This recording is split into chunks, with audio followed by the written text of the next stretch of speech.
Living at peace, learning to love our neighbors when we differ. Next on Listen Up.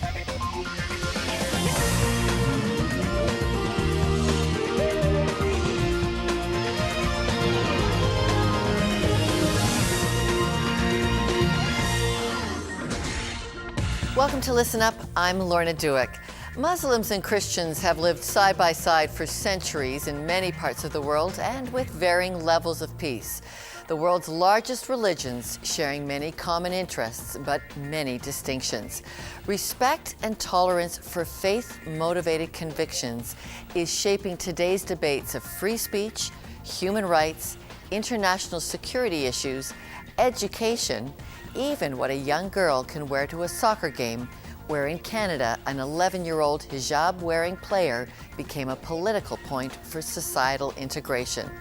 Today, we listen in on how Canadians are working out their differences, from a Christian pastor investigated for hate-mongering to a missionary kidnapped by Muslim extremists. We'll bring you the drama of differences, and we'll look at Christian-Muslim relations through the lens of humor with Little Mosque on the Prairie producer, Zarqa Nawaz.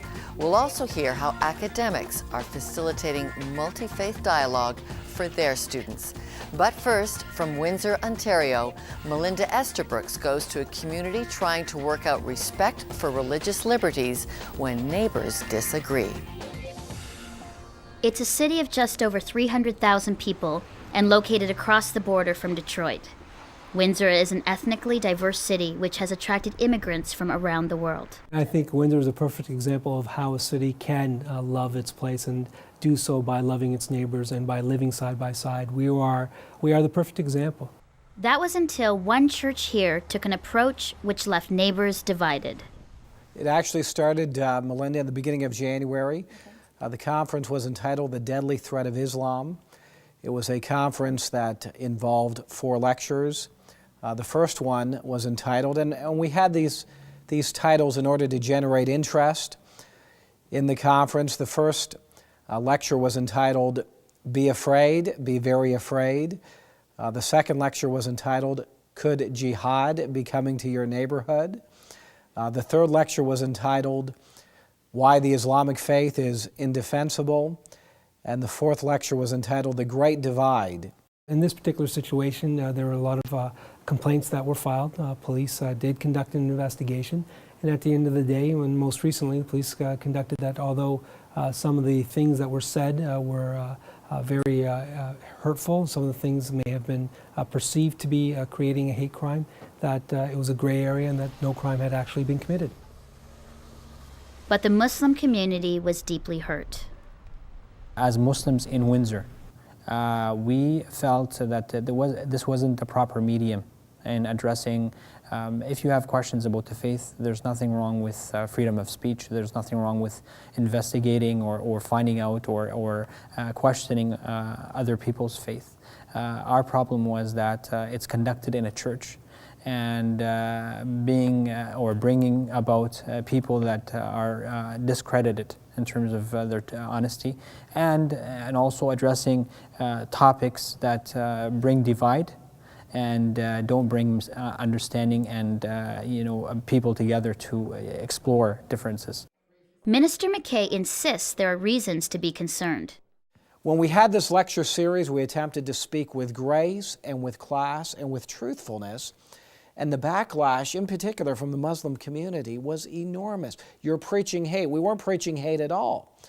But this is part of their game plan, silence any sort of free speech, any sort of objective evaluation of what Islam is about, silence that so that individuals remain ignorant as to what the true aims of Islam are. Once you start spreading fear and promoting an agenda that's not necessarily done within the confines or the boundaries of respectful dialogue, people that are ignorant or racist or bigots, okay, can take the messages that are delivered by this church as a trigger to commit an act of violence or an act of hatred based on what they heard.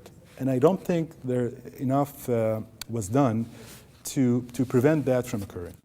Zachariah Anani was a guest speaker at the Campbell Baptist Lecture Series.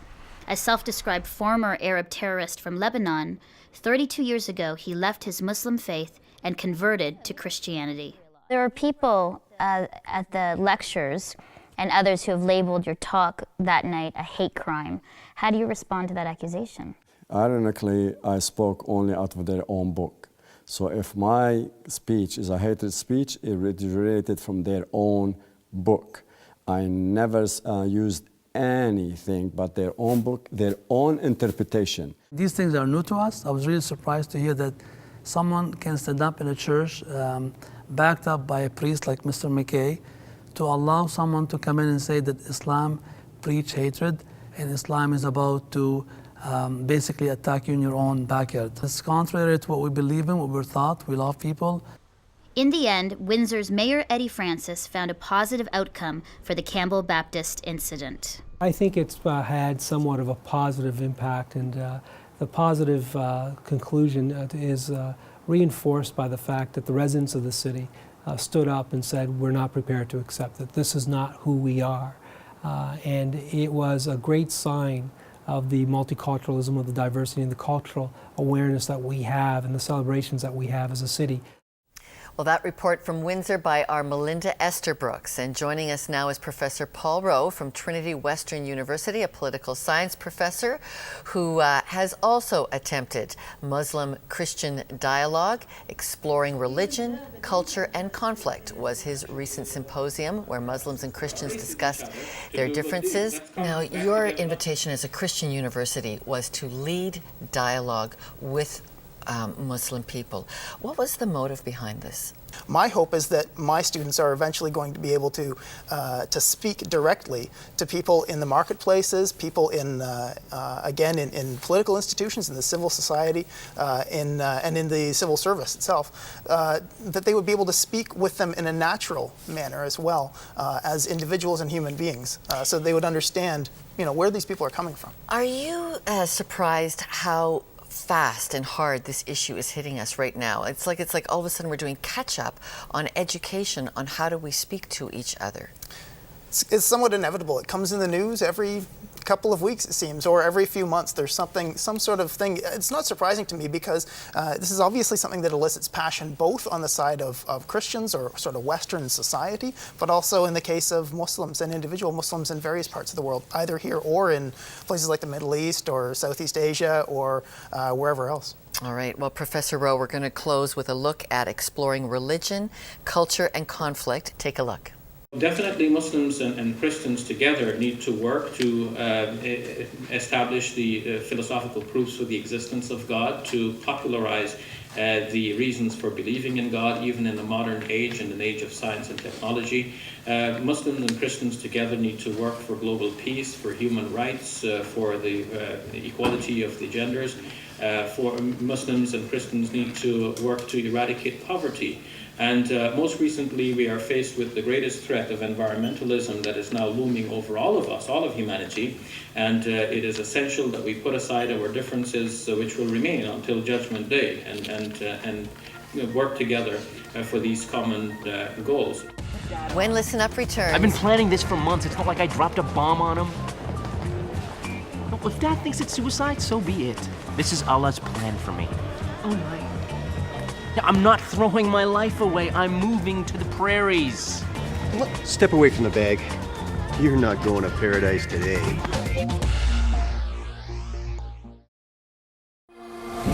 Today's question for you at home: how do you decide which religion to follow?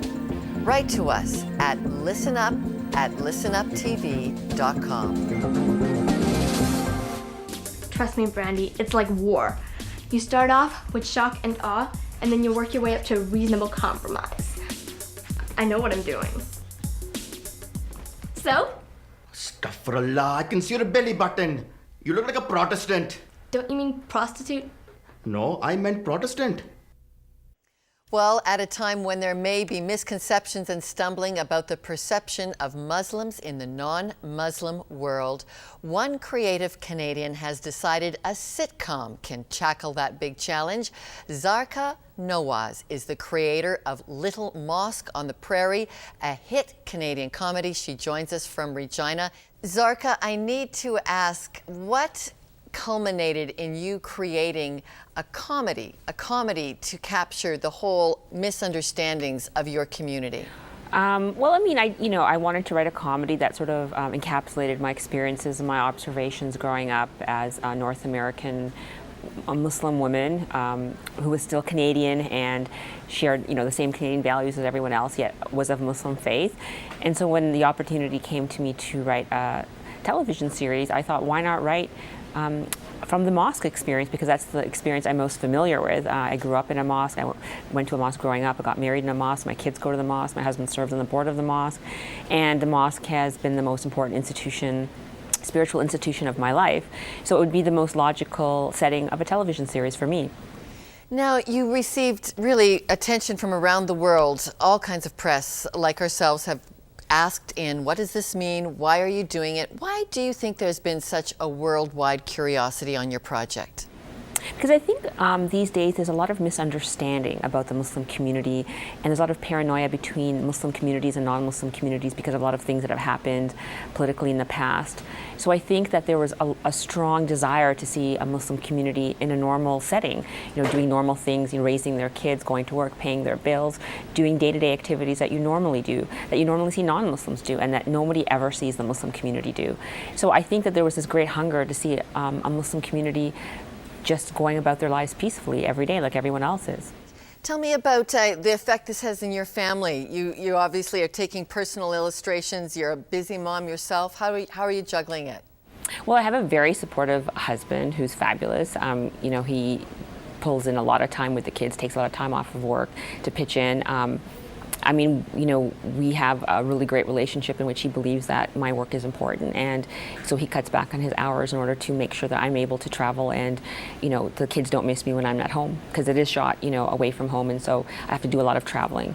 So I miss them, but, we're making it work.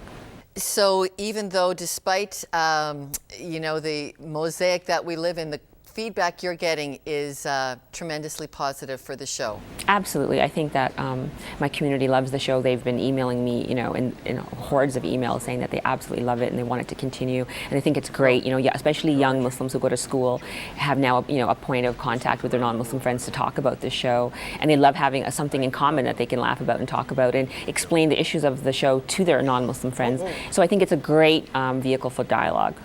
Zarqa Nawaz, thank you very much. You're welcome. All right, from Regina, Zarqa Nawaz, the creator of Little Mosque on the Prairie. Well, from comedy on the prairies, we take you to a dramatic love story on Muslim and Christian interaction. We went to Vancouver to catch up with author Gracia Burnham, whose book, In the Presence of My Enemies, tells her kidnapping ordeal that lasted 376 days and ended in the death of her husband. They were a Christian missionary couple unwittingly captured by Muslim extremists. We had heard about Dos Palmas, a little island resort off the coast of Palawan, and needed a place to go just to get away to recoup from a trip back to the States. Went to Dos Palmas, and early in the morning, just the day after we got there, there was a banging on the door, and 3 guys with M16s broke into the room.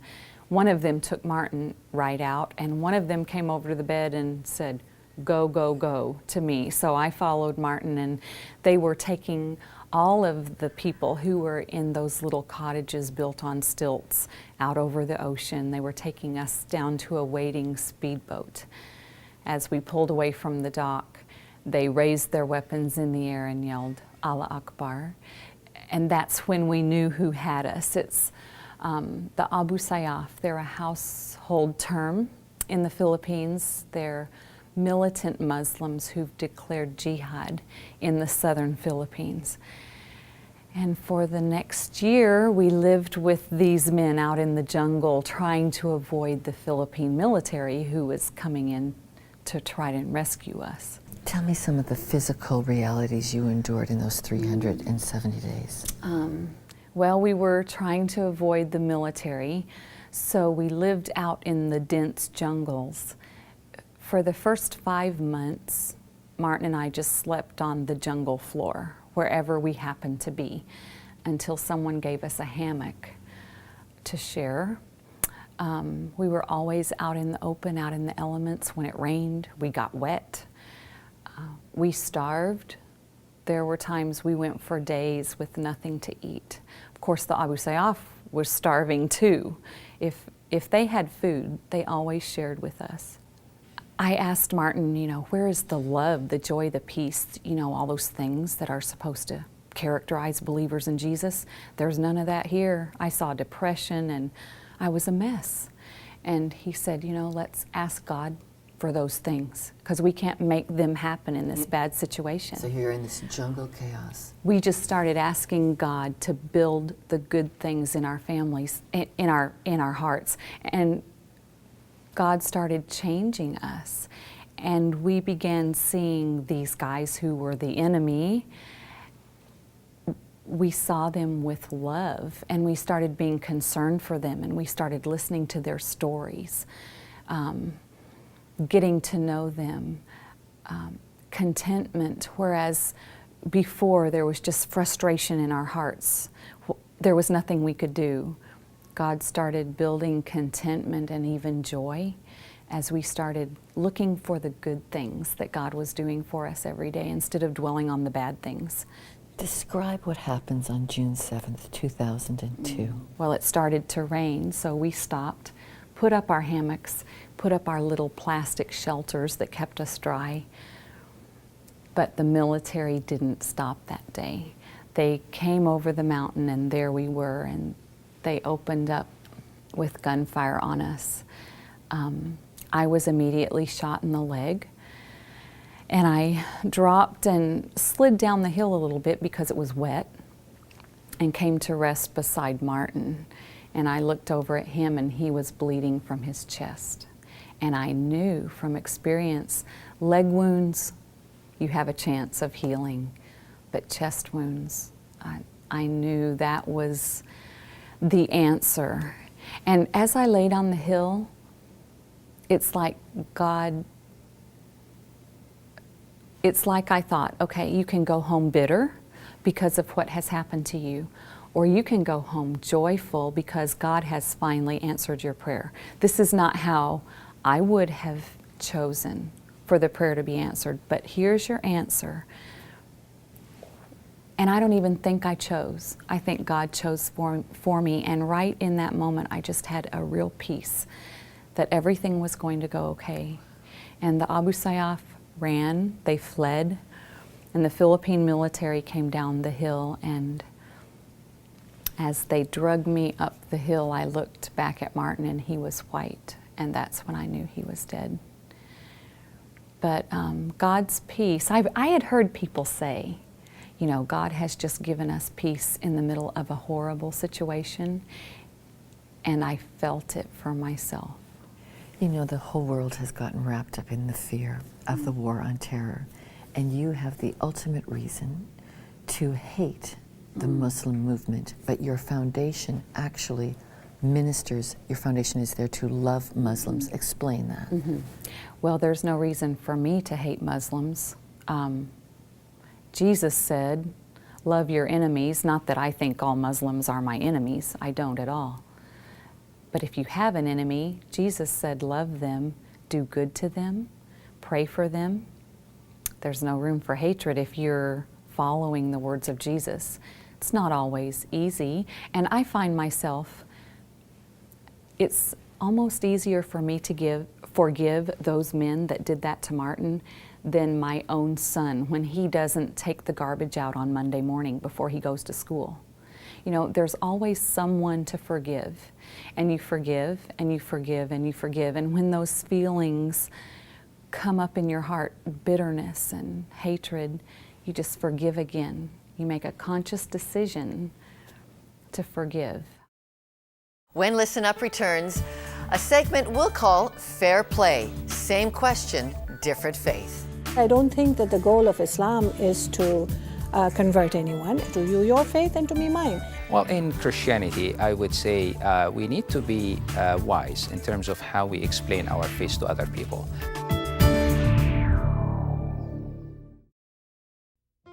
Closed captioning provided by Duca Financial Services Credit Union. Discover more affordable banking at duca.com. Listen Up decided we'd include our look at different religions today, a segment called Fair Play. Same questions, different points of view. Well, for me, Christianity is a faith that I love because I believe that God is love. And for me, I am a Christian because I believe that I am forgiven. God accepts me the way who I am. And I have assurance for living a good life in this earth. Jesus said, I came to give eternal life and a life abundant. And I have assurance that I have eternal life when I pass on from this world to the world beyond that. That for me is very important, and that's why I'm a Christian. You shouldn't.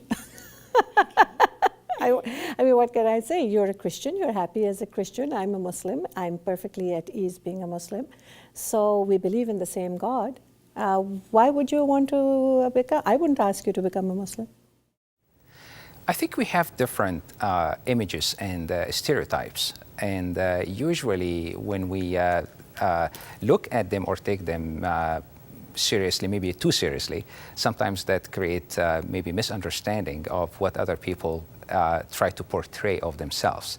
So basically sometimes we see people dress in a certain way or talk in a certain way or communicate in a certain way. And probably this is a way of their cultural expression of themselves. Sometimes they are very much part related to the religion. Other times it's just simply cultural and has nothing to do with the fundamentalist or the basic principles of any religion. Well, religion and culture are two entirely separate things. You know, religion is dogma. People are very sensitive about religion. Culture is something that can adapt and change. In religion, people are fighting about the fact that my God is better than your God, not realizing that it's the one and same creator, it's the same God. And it's insecurity, it's lack of information, and it's lack of knowledge. Well, definitely in any religion, there are moderate, there are fundamentalists. The same, of course, applies to Christianity, where basically I would say the majority of Christian, again, like in any other faith, would be considered what I might call an average Christian, a believing in their religion. But there are also the extremes, those who think that they shouldn't talk with anybody else, shouldn't allow any other way of life to exist, or even reach a point of hating the other religious belief, which I don't think is Christian at all. Well, fundamentalists are extreme. And moderates are people, I believe, who are balanced. Now, it's a very important factor in Islam that everything should be in balance, in harmony. The environment, people, human beings, you shouldn't be at any extreme. So in between the two extremes is balance, and that's moderation. So the idea of a moderate Muslim, who I believe I am, is one who is able to balance without going on to an extreme at either kind, either the left or the right. I think sometimes in order to build bridges with people, we emphasize only the similarities between our faiths, which is good and is appreciated. We worship the same God and all of that. But I think it is also helpful and healthy to emphasize differences. And I don't think anything wrong when we say, I believe in God in a certain way, you believe in God in a certain way, and that will help us to build better understanding and a genuine relationship with other people. So I will take just an example to explain that. In Islam, we say that God is, we have to worship God alone. And in Christianity, we believe in God who revealed himself in a Trinitarian form. That doesn't mean that we worship three gods, which addresses the Islamic concern for the absoluteness for the absolute oneness of God. So I would say it is very important to understand similarities as well as differences. And this is a key issue in terms of building better bridges with other people. A lot of the problems come through insecurity and fear. And when we dialogue and we communicate, we remove that insecurity and fear. And I know for me as a Muslim, my faith tells me that God has said that we have created you into different nations and tribes so that we may know one another. And how do we get to know one another? By talking to each other, by communicating not with the intent of converting, but communicating with respect and for justice. Today's question for you at home: how do you decide which religion to follow? Write to us at listenuptv.com.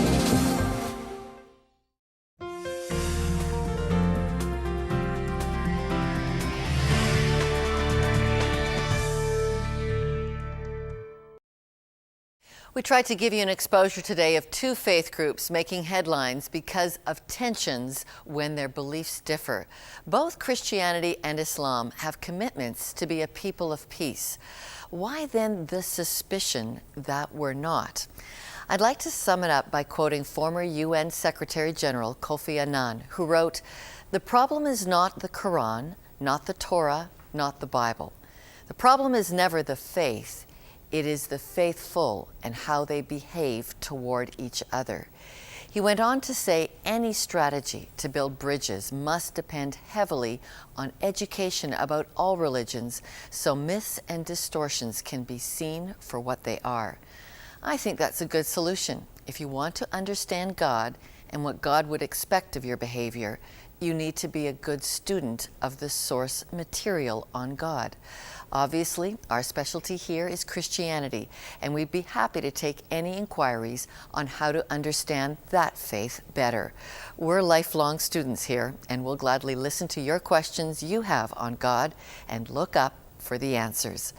We do answer all our mail, and you can tap into our mailbag at listenuptv.com. Take time there to answer our question for this week: how do you decide which religion to follow? Write to us at listenuptv.com. That's this week's look at a spiritual perspective on the headlines.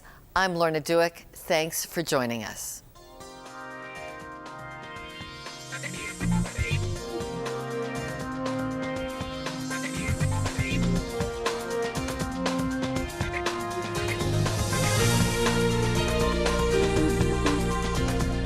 Thank you.